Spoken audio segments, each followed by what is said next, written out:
Kailangan ko ata ng butter. Feel ko.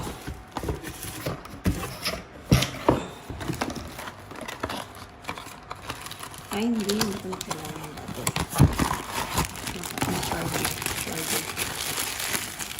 Charger siya. Tara.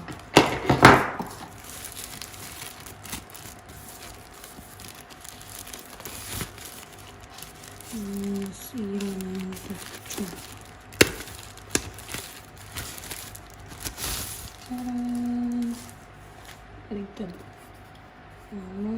Kaya lang.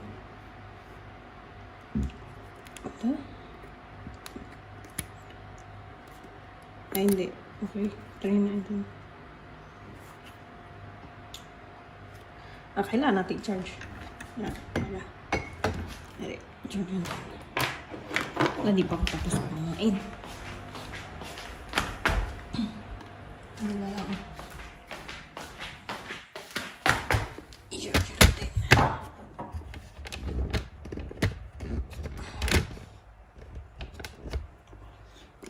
So, ito.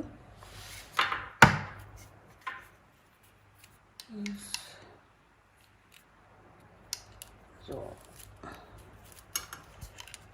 oops. Tapos, saan natin?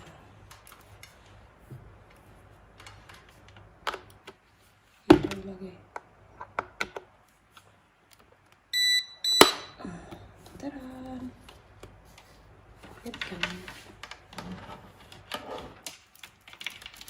Ayan, may ilaw na ako. Yehey. Yan lang. May ano. Hindi na ako mag-ano. May ilaw na ako. Wait. Tanggalin muna natin yung plastic dito kasi ang gulong tingnan eh. Kita niyo ba? Tcharan! Wow! Ganda! So, mag-alarm tayo. Ano ba tayo? Anong oras na? Hindi pa 12 ba? 8:49 pa lang. Pero mag-advance.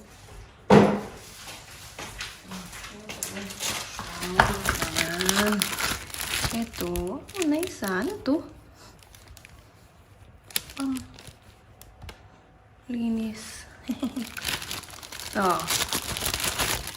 clock and user manual. Time and alarm settings. Time setting, shortly press the button. Ito. To switch between 24 hours. Okay.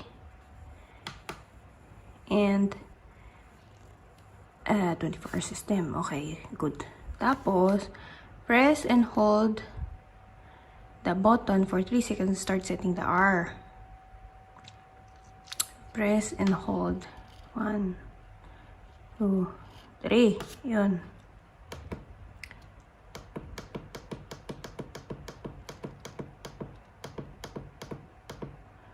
Okay. So, ang ngayon tayo is 8. 9 na tayo. 9. Tapos, shortly press the button again to set the minute.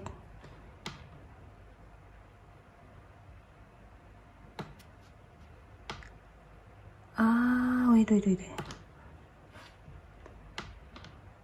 Again. Tapos, ayun! I-advance natin. Ano ba tayo ngayon? 9:53. 9:28. Pa tayo? Uy.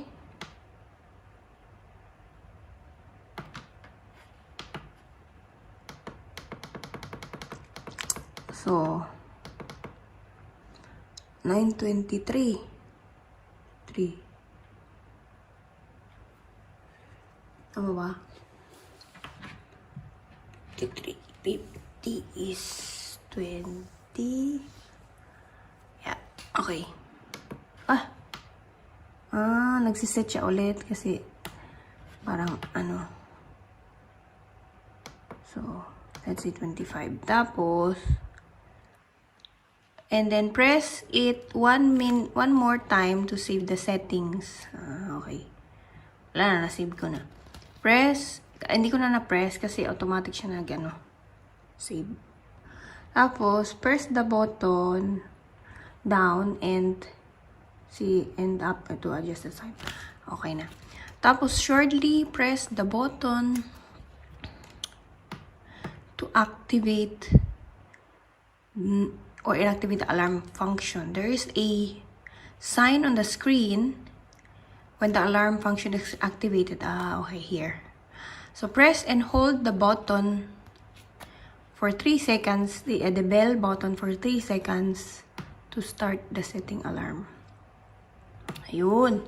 Tapos, start setting the alarm from R. So, ulit. Kasi nag-set siya. Automatic siya. Yan. Tapos, mag-alarm ako ng like ngayon. Actually, gusto ko ng 4 a.m. Kasi next week, puro ako morning. So, 4 a.m. Tapos, press again the set alarm to set the minutes. Okay na. So, and then press to adjust. Okay, then press the alarm button one more time and use to activate or inactivate. Okay, inactivate na. The wake up light function. When the wake up light function is active, there is a sign button on the screen. Wait, when press the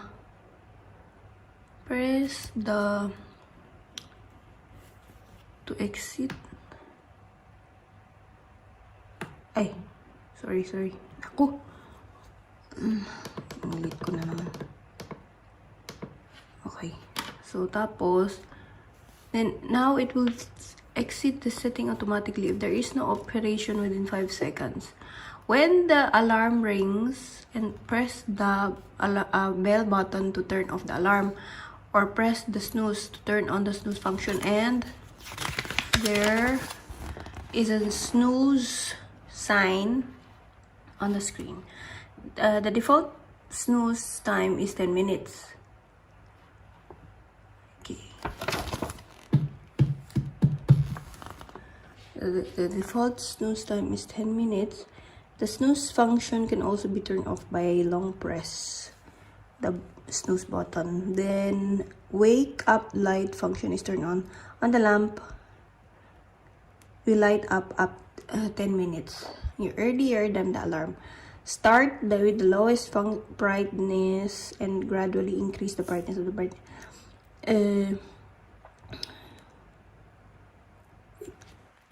Ayun. Pwede. Okay. Pag i-off. Okay. Shortly press the snooze button to adjust the LCD screen. Wala naman Char. Ito naman, alam ko Yan mo, tinatap ko lang. Hindi siya dito pwede. Pero pwede mo siya i-tap. Sa dito. Like dito. Sa taas. Dito. Diba? Okay. Good. That is my review for today. Binis na ako. Kaya, kailangan. Okay, bisclash, guys. Ganyan naman siya. Okay lang naman. Okay naman. Ano to? Italianish ata to. Hindi. Ito yung Italianish. Ito yung madre. Okay. Tas bas. It's done. China. Always.